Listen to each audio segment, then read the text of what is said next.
प्रिय छात्रों नमस्कार। आशा है आप अपने घरों में कुशल से होंगे और आनंद पूर्वक अपनी पढ़ाई को जारी रखे होंगे। ज्ञानदीप कार्यक्रम की इस श्रृंखला में हम भौतिक विज्ञान विषय के अंतर्गत भौतिक विज्ञान से संबंधित कुछ अध्यायों का अध्ययन कर चुके थे और जो पिछला हमारा सत्र चला था उसमें हम वैद्युत धारिता से संबंधित कुछ टॉपिक्स का अध्ययन कर रहे थे। एक काफी लंबे समयांतरण के बाद पुनः हमारी यह श्रृंखला शुरू होने जा रही है, तो आज से हम अपना अध्ययन फिर से जारी रखेंगे और रिकैप करेंगे पिछले कुछ टॉपिक्स का जो हमारे इस जो विद्युत धारिता वाला तीसरा अध्याय है इसमें छूट गए थे या हमने उनको अध्ययन से कुछ हमारा उसमें गतिरोध आ गया था। तो नई विषयों को जारी करने से पहले, नए उपविषयों को जारी करने से पहले, उनको सीखने से पहले अभी तक हमने जो पढ़ा उसका हम एक संक्षिप्त पुनरावृत्ति करेंगे और उसके बाद आगे बढ़ेंगे। तो हम बात करेंगे आज वैद्युत धारिता से शुरुआत करते हुए संधारित्र और समांतर प्लेट संधारित्र की। तो आइए चलते हैं बोर्ड। पिछले सत्र में हमने वैद्युत धारिता के बारे में बातचीत की थी। वैद्युत धारिता के साथ साथ संधारित्र की अवधारणा पर बात की थी।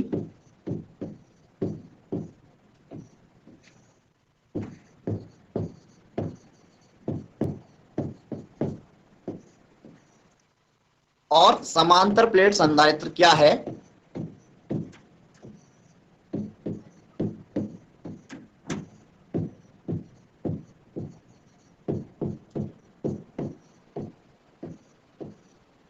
इसको सीखा था।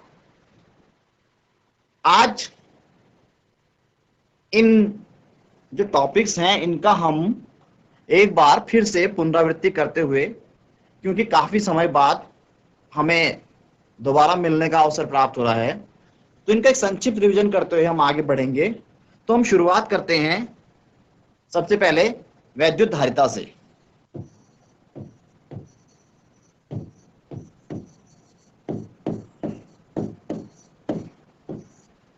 वैद्युत धारिता यानी इलेक्ट्रिकल कैपेसिटेंस। वैद्युत धारिता को हमने पहले धारिता शब्द के माध्यम से समझा था कि धारिता क्या होती है। धारिता होती है, एक तरह से इसका शाब्दिक अर्थ अगर हम देखें तो धारण करने की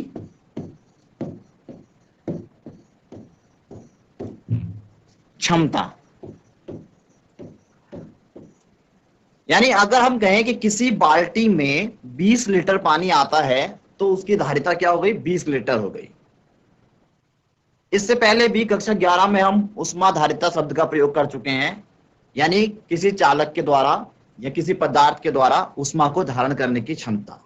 तो यहां पर जो वैद्युत धारिता है इसका हमने अध्ययन किया था कि वैद्युत धारिता एक तरह से क्या है, आवेश को धारण करने की क्षमता। कोई चालक किस मात्रा में आवेश धारण कर सकता है वो हुई इसकी वैद्युत धारिता।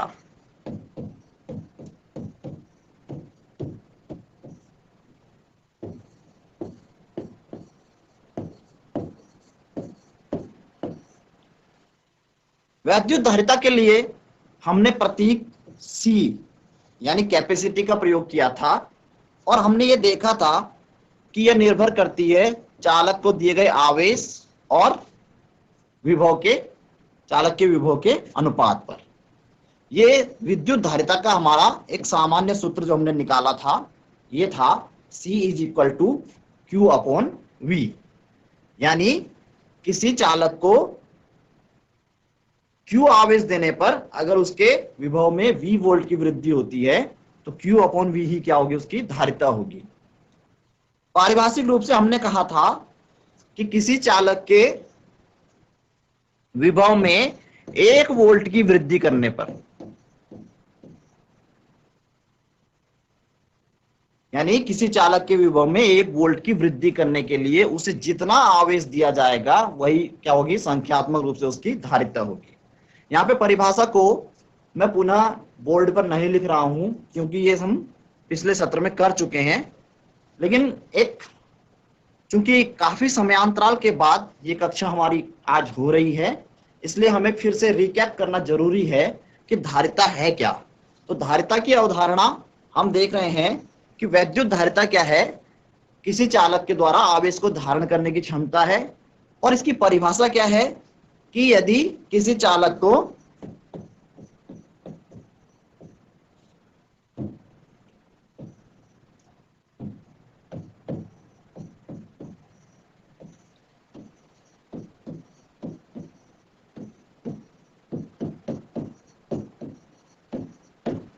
किसी चालक के विभव में 1 वोल्ट की वृद्धि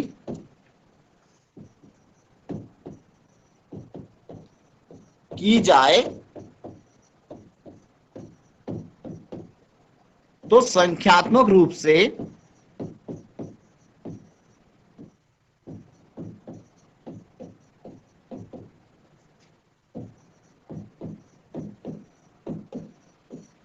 चालक की धारिता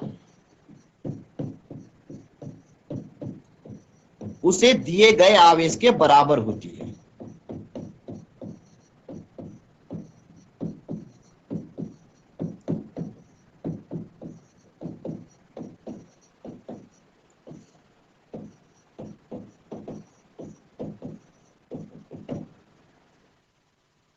यहां पे हमने इस परिभाषा को कैसे प्राप्त किया ये आप जानते हैं, हम इस पे पहले भी चर्चा कर सकते हैं कि हमने लिखा कि यदि V बराबर 1 वोल्ट होगा तो C क्या हो जाएगा, Q/1, यानी C इक्वल टू Q। और इसी तथ्य को हमने, जो हमारा गणितीय तथ्य आया, इसे हमने परिभाषा के रूप में लिख दिया कि यदि किसी चालक के विभव में 1 वोल्ट की वृद्धि की जाए तो संख्यात्मक रूप से जितना आवेश चालक को दिया गया वही उसकी धारिता के बराबर होता है। तो धारिता की इस परिभाषा पे भी हम पहले चर्चा कर चुके थे। इसके बाद हमने देखा था कि इसका मात्रक क्या है धारिता का। तो सूत्र से स्पष्ट है कि C जो है वैद्युत धारिता कूलाम प्रति वोल्ट, इसका मात्रक होगा, क्योंकि Q का मात्रक क्या है, कूलाम, विभव का मात्रक वोल्ट। तो धारिता का जो मात्रक है उसे हमने कूलाम प्रति वोल्ट कहा था और जिसे नाम दिया था किसका, फैराड का। स्मॉल एफ से हमने इसको प्रदर्शित किया था। फैराड के बारे में हमने ये भी देखा था कि फैराड क्या है, अपने आप में एक बहुत बड़ा मात्रक है, इसलिए इसके छोटे मात्रक हमने यूज किए थे, माइक्रोफैराड और picofarad. 1 microfarad is equal to -10⁻⁻6 farad and 1 picofarad is equal to 10⁻⁻12 farad. सामान्यतः हम इन छोटे मात्रकों का ही प्रयोग करते हैं। क्यों करते हैं, इसके बारे में हमने देखा था कि अगर 1 फैराड जो धारिता है, फैराड का जो यूनिट है, मात्रक है 1 फैराड, ये अपने आप में बहुत बड़ी धारिता है। एक न्यूमेरिकल भी हमने किया था, यदि पृथ्वी को हम पूरा एक गोलीय चालक भी मान लें तो गोलीय चालक पृथ्वी के बराबर अगर हो तो उसकी धारिता भी कुल 711 माइक्रोफैराड के निकट होगी, या लगभग 711 माइक्रोफैराड होगी। तो इससे हम समझ सकते हैं कि इतना बड़ा चालक लेने पर भी केवल 711 माइक्रोफैराड धारिता प्राप्त हो रही है। इसका मतलब क्या हुआ कि फैराड अपने आप में बहुत बड़ा मात्रक है। इसलिए हम माइक्रोफैराड और पिकोफैराड जैसे छोटे मात्रकों का प्रयोग करते हैं। यहीं से एक तथ्य निकल के आया था जो हमें संधारित्र की अवधारणा को समझने में बहुत मदद देता है। वो तथ्य क्या था कि हम कह रहे हैं कि चालक की धारिता उसके आकार पर निर्भर करती है। ये हमने कब देखा था, जब हमने किसी गोले चालक की धारिता की गणना की थी। C = 4πε0 के आर।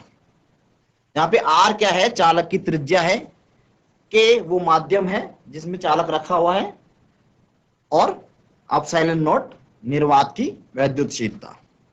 तो यहां पर हम समझ सकते हैं कि आर की वैल्यू जितनी ज्यादा होगी, यानी चालक की त्रिज्या, या दूसरे शब्दों में कहें तो चालक का आकार जितना ज्यादा होगा, उसकी धारिता भी उतनी ज्यादा होगी। और अगर हम आकार को बढ़ाते बढ़ाते पृथ्वी के आकार के बराबर भी कर दें, तब भी हम एक बहुत छोटी धारिता तक पहुंच रहे हैं। तो इसका मतलब यह हुआ कि अगर हमें किसी चालक की धारिता अधिक बढ़ानी है, तो आकार की क्या है? एक सीमा है। आकार हम एक निश्चित हद से ज्यादा नहीं बढ़ा सकते।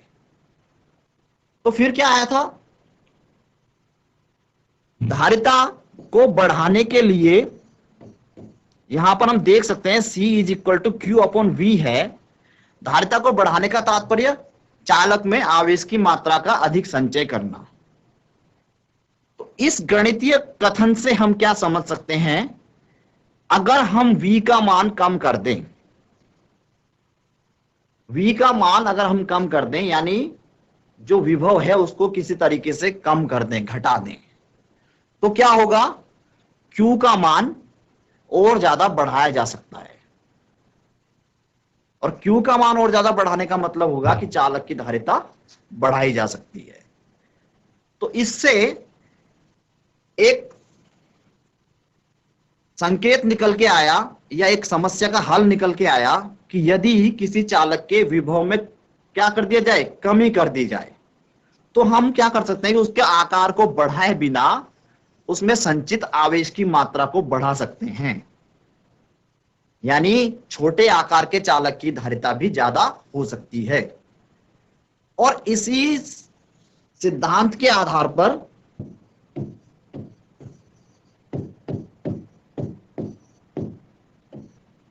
निर्माण हुआ संधारित्र का।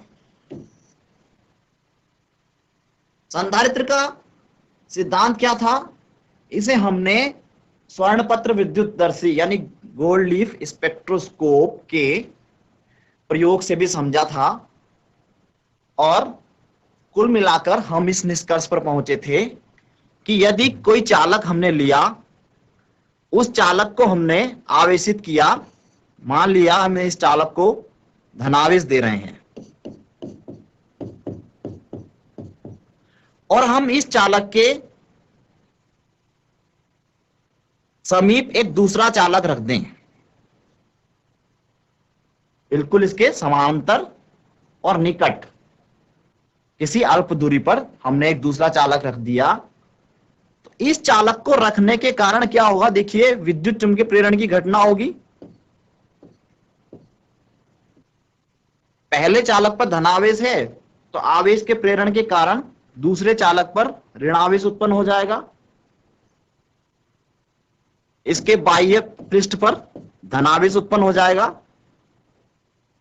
और अगर हम इस चालक को, बाह्य पृष्ठ को इसके भू संपर्कित कर दें, तो क्या होता है? यह धनावेश पृथ्वी में चला जाता है, और यहां पर पहले चालक की प्लेट पर धनावेश और दूसरे चालक की भीतरी प्लेट पर ऋणावेश उत्पन्न हो जाता है, जिसके कारण इन दोनों प्लेटों के बीच एक वैद्युत क्षेत्र उत्पन्न हो जाता है और एक विभवांतर उत्पन्न हो जाता है। उस विभवांतर के कारण ही प्लेटों के बीच के, या चालक के, जो चालक है, इसके विभव में क्या आ जाती है? कमी आ जाती है। और जब इसके विभव में कमी आएगी, तो इसका मतलब क्या है? इसको हम और आवेश दे सकते हैं, यानी इसकी धारिता को बढ़ाया जा सकता है। तो संधारित्र का सिद्धांत यही है। संधारित्र संरचना जैसा कि यहां पे दिखाई दे रही है,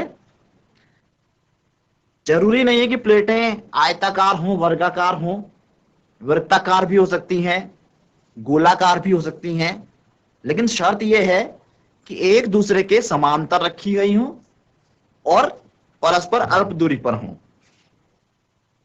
एक प्लेट को हम उनमें से धनावेश दे रहे होते हैं, दूसरी प्लेट जो उसके निकट रखी रहती है, दूसरी प्लेट का संपर्क पृथ्वी से कर दिया जाता है, यानी दूसरी प्लेट क्या होती है, भू संपर्कित होती है।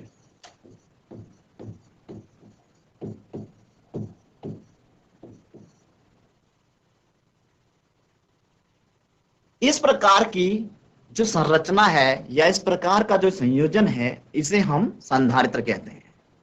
यहां पर दोनों प्लेट एक दूसरे के समानांतर दिखाई दे रही हैं। ये हमारी आयताकार प्लेट है, वृत्ताकार भी हो सकती हैं, वर्गाकार भी हो सकती हैं। इस व्यवस्था को हम बोलते हैं समांतर प्लेट संधारित्र।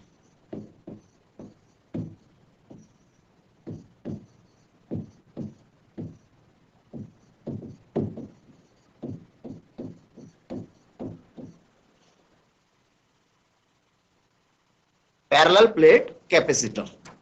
तो समांतर प्लेट संधारित्र दो समांतर प्लेटों का ऐसा संयोजन है जो एक दूसरे के निकट, एक दूसरे के समांतर रखी होती हैं, जिनमें एक प्लेट को बैटरी से जोड़ा जाता है धनावेशित करने के लिए, और दूसरी प्लेट को भू संपर्कित रखा जाता है। इस युक्ति का अध्ययन हम पिछले जो हमारा पिछला व्याख्यान था, पिछली कक्षा थी, उसमें कर चुके हैं। इसके बाद हमने बात करी थी इसी समांतर प्लेट संधारित्र की प्रतीक की, कि संधारित्र को हम किस प्रतीक से विद्युत परिपथों में प्रयोग करते हैं, उसका सिंबल क्या है।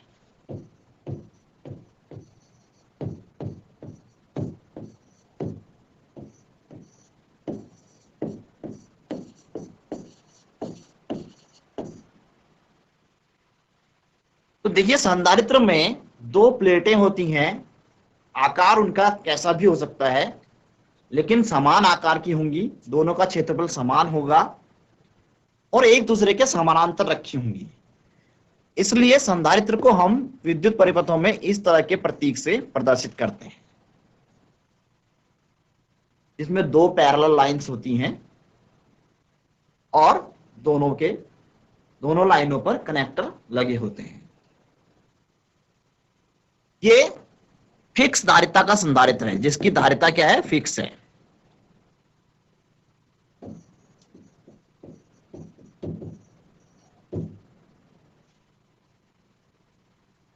अगर संधारित्र की धारिता परिवर्तनशील है, यानी परिवर्ती संधारित्र ऐसे संधारित्र होते हैं जिनकी धारिता वेरिएबल होती है, परिवर्तनशील होती है, उनको हम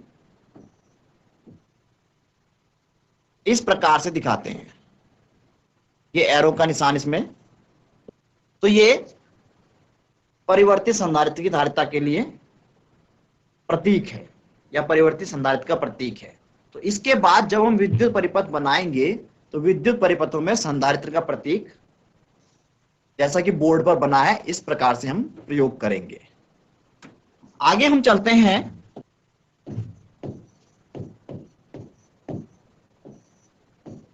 समांतर प्लेट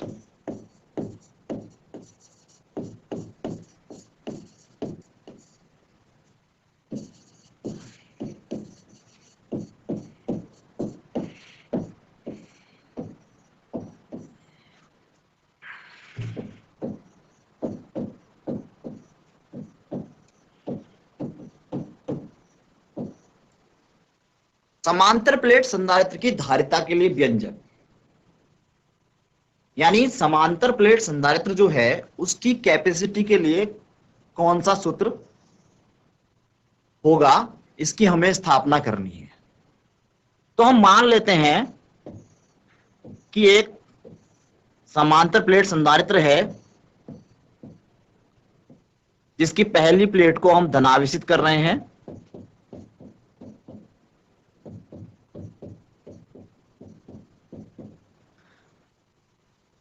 अभी जैसा हमने पहले डिस्कस किया, दूसरी प्लेट पर ऋणावेश आ जाएगा, बाह्य पृष्ठ पर धनावेश आ जाएगा, दूसरी प्लेट भू संपर्कित होती है, इसलिए दूसरी प्लेट का धनावेश पृथ्वी में चला जाएगा और दूसरी प्लेट के भीतरी हिस्से पर ऋणावेश रहेगा।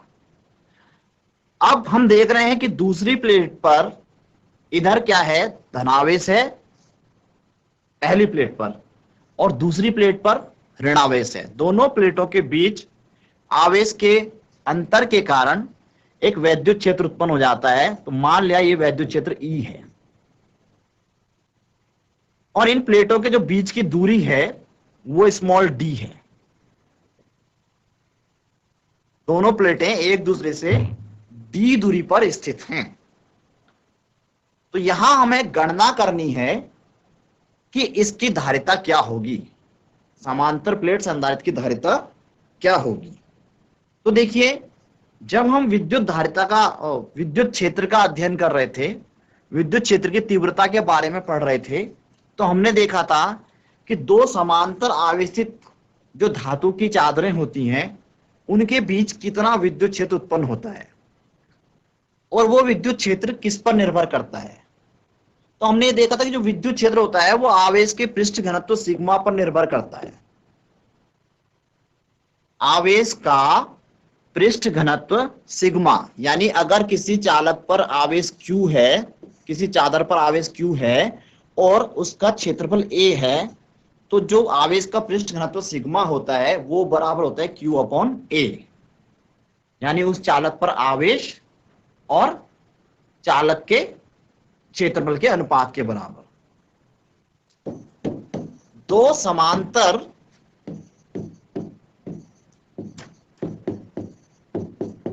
आवेशित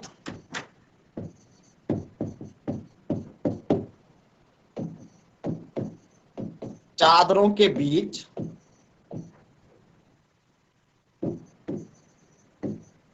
वैद्युत क्षेत्र क्या होगा। इनके बीच में जो वैद्युत क्षेत्र E उत्पन्न हुआ वो होता है सिग्मा अपॉन एप्सिलॉन नॉट के। सिग्मा का मान अगर हम रख दें तो क्या हो जाएगा, इसी को हम लिख सकते हैं Q अपॉन एप्सिलॉन नॉट के इंटू A, यानी सिग्मा की जगह हमने क्या रखा, Q अपॉन A रख लिया, जैसा कि हम पहले यहां से डिस्कस कर चुके हैं। तो इस तरह से हमने दोनों के बीच क्या निकाला, वैद्युत क्षेत्र निकाला। अब हम जानते हैं कि वैद्युत विभव क्या होता है, वैद्युत क्षेत्र गुणा दोनों प्लेटों के बीच की दूरी। इसलिए प्लेटों के बीच विभव क्या आएगा,